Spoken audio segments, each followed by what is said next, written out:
গণতন্ত্রের কথা বলে, কিন্তু যারা অন্তরে এবং তাদের কার্যক্রমে স্বৈরাচার এদেশে চালু করেছিল তাদের বিদায় আজকে হয়েছে। এবং সেই সন্ধিক্ষণে এই আমরা বিএনপি পরিবার যারা সেই অত্যাচারী সরকারের নির্যাতনের মুখে পড়েছিল, যারা কষ্টে ছিল, তাদের কাছে তারা হাত বাড়িয়ে দিয়েছে, সহায়তার হাত বাড়িয়ে দিয়েছে। এবং এই কার্যক্রমে আপনারা সবাই জানেন যে আমাদের চেয়ারম্যান সাহেব সুদূর 10,000 কিলোমিটার দূর থেকে, লন্ডন থেকে, জনাব তারেক রহমান সাহেব, তিনি সর্বতভাবে আমাকে সহযোগিতা করছেন। আমি তার প্রতি কৃতজ্ঞতা জানাই। এখানে বক্তব্য দীর্ঘ করার কোনো সুযোগ নেই। আপনারা এখানে এসেছেন আজকে রমজানের দিনে।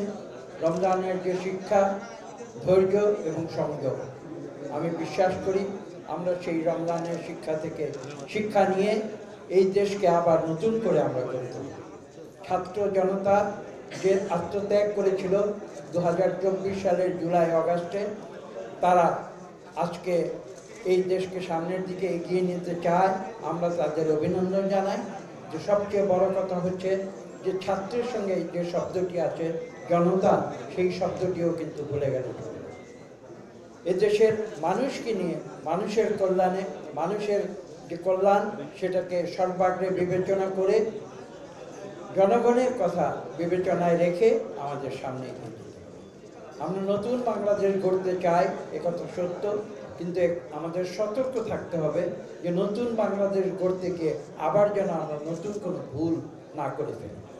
কেননা যদি সেটা হয় তাহলে যারা ভুল করবে শুধু তারা নয়, এই দেশের 17 কোটি মানুষ, তারা কিন্তু যে আদর্শ এবং উদ্দেশ্য নিয়ে আমরা অনেক সময় বলি যে এই দেশকে দ্বিতীয়বার যারা মুক্ত করেছে, সেই যে প্রত্যাশা এদেশের 17 কোটি মানুষের মনে, সেই প্রত্যাশাকে আমরা হারিয়ে দিতে পারি না।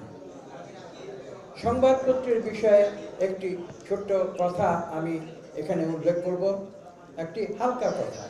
আমাকে গতকালও একজন বলেছে যে তোমরা রাজনীতি করো, তোমরা মিডিয়া আছে, তোমাদের মিডিয়া সেল আছে, সব কিছু আছে, কিন্তু আওয়ামী লীগ যেভাবে সারা মিডিয়া জুড়ে যেভাবে হইচই করতো, যেভাবে প্রচারণা করতো, তোমরা সেটা করতে পারছো না।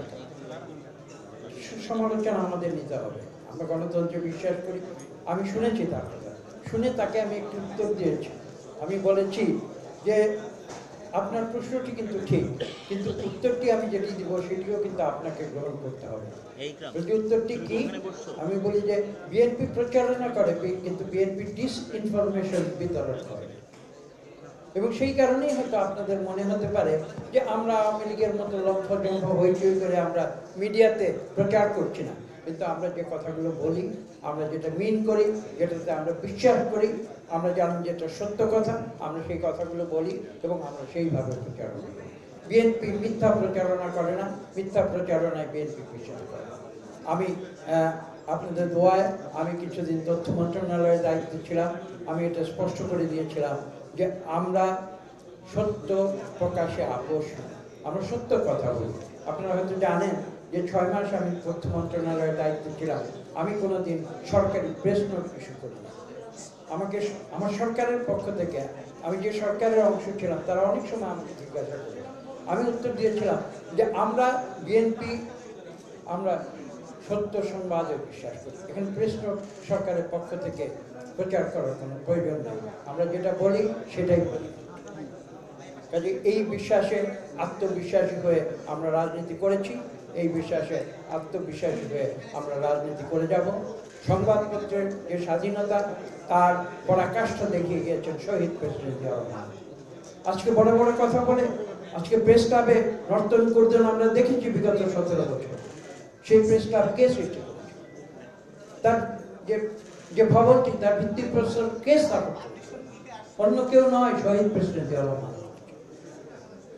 আওয়ামী লীগ যে 4টি সংবাদপত্র রেখে সব সংবাদপত্র বন্ধ করে দিয়েছিল, সেই সংবাদপত্রকে আবার মুক্তির আশ্বাস দিয়েছিল কে?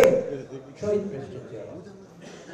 বিএনপি এবং মিডিয়া আমরা কিন্তু একাত্ম।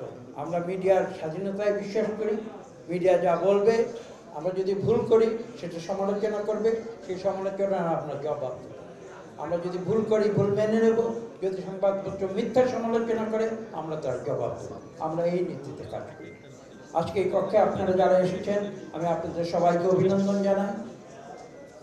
একদিকে আমরা বিএনপি পরিবারের যে সেবার আদর্শ, পাশাপাশি এখানে বিএনপি সেলের যারা প্রতিনিধিরা রয়েছেন তারা মিডিয়ার সঙ্গে যেভাবে একাত্ম হয়ে কাজ করছেন আমি তাদের আন্তরিক ধন্যবাদ জানাচ্ছি। আমরা বিশ্বাস করি, সর্বশেষ যে কথায় বিশ্বাস করি, আমি এটা বিগত সরকারের সময় প্রকাশ্যে বলেছি, আমি বিগত সরকার চলে যাবার পরে প্রকাশ্যে বলেছি 6 মাস আগে, আজকে আবার প্রকাশ্যে আবার একটি কথা বলছি যে কেন এই সরকার আজকে পর্যন্ত ডিজিটাল সিকিউরিটি অ্যাক্ট অথবা সাইবার সিকিউরিটি অ্যাক্ট যে নামেই বলেন না কেন, সেই আইন আজকে পর্যন্ত কেন বাতিল হলো না? আমি এই প্রশ্ন আজকে সরকারকে করতে চাই। আপনারা সাংবাদিক, আপনাদের এই কথা জোর গলায় বলা উচিত আমি বিশ্বাস করি। আমি আপনাদের পক্ষ হয়ে একজন সাবেক তথ্যমন্ত্রী হয়ে আজকে নতুন করে বলছি, সংবাদপত্রের স্বাধীনতা বেঁচে রেখে কোনোদিন গণতন্ত্র হতে পারে না। সবাইকে ধন্যবাদ।